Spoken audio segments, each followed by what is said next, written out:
Bu videoda maslagiy Telegram botimiz yordamida mahsulotlarni oddiy rasmlarni chiroyli vizuallarga o'zgartirishni ko'rsataman. Buning uchun bizga GPT bilan rasm tayyorlash funksiyasi kerak bo'ladi.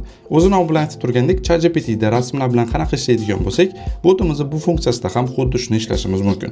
Xohlagan turdagi rasmlarimizni yuklab, ularni o'zgartirishimiz mumkin bo'ladi. Misol uchun mana hozir ko'rishimiz mumkin, mahsulotlarimizda rasmlarni o'zgartirishimiz mumkin. Agar biz kiyim sotadigan bo'lsak, kiyimlarimiz modellarga ham kiydirishimiz mumkin bo'ladi. Va funksiyadan foydalanishimiz uchun Let's Go tugmasini bosamiz. Bu yerda bizda sifatli yaxshi natija olish uchun, sifatli rasm paydo bo'lishi uchun nimalar qilishimiz kerak, qanaqa rasmlarni yuklashimiz kerak, shu haqida ma'lumot berib o'tilgan va bu funksiyadan foydalanish narxi ham berilgan. Ya'ni bitta rasm tayyorlash 10 ball. Agar biz hisobimizda yetarlicha ball bo'ladigan bo'lsa, endi bemalol rasmlarni yuklashimiz mumkin. Hozirgi paytda men ikkita rasm yuklayman. Ikkinchi rasm bu meni mahsulotim, sumka, oddiy oq fonda olingan.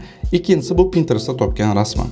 Meni maqsadim o'zimni sumkamni, o'zim mahsulotimni ikkinchi rasmda atmosferasiga qo'yib, chiroyli qilib berish. Buning uchun men endi prompt kiritishim kerak. Ikkita rasm tanlaganimdan keyin pastda quyidagi promptni kiritishim mumkin. Birinchi rasmni referens rasm sifatida ishlating va ikkinchi rasmdagi sumkani referens rasmga qo'yib bering deb men demak prompt bilan rasmlarni yuborishim mumkin.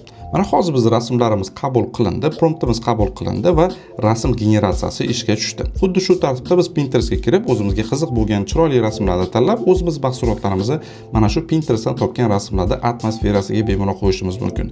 Yoki kiyimlarni modellarga kiydirishimiz mumkin bo'ladi. Mana bir necha daqiqadan keyin biz rasmimiz tayyor bo'ldi. Endi bu rasmimizni bemalol Instagramga qo'yishimiz mumkin bo'ladi. Xuddi shu tartibda biz xohlagan mahsulotlarimizga bizga qiziq bo'lgan rasmlarni Pinterestdan topib, o'zimiz mahsulotlarimizning rasmini yuklab, Pinterestdan topgan yuklab, mana shu Pinterestda topgan rasmlarimizni atmosferasiga mahsulotlarimizni qo'yishimiz mumkin bo'ladi.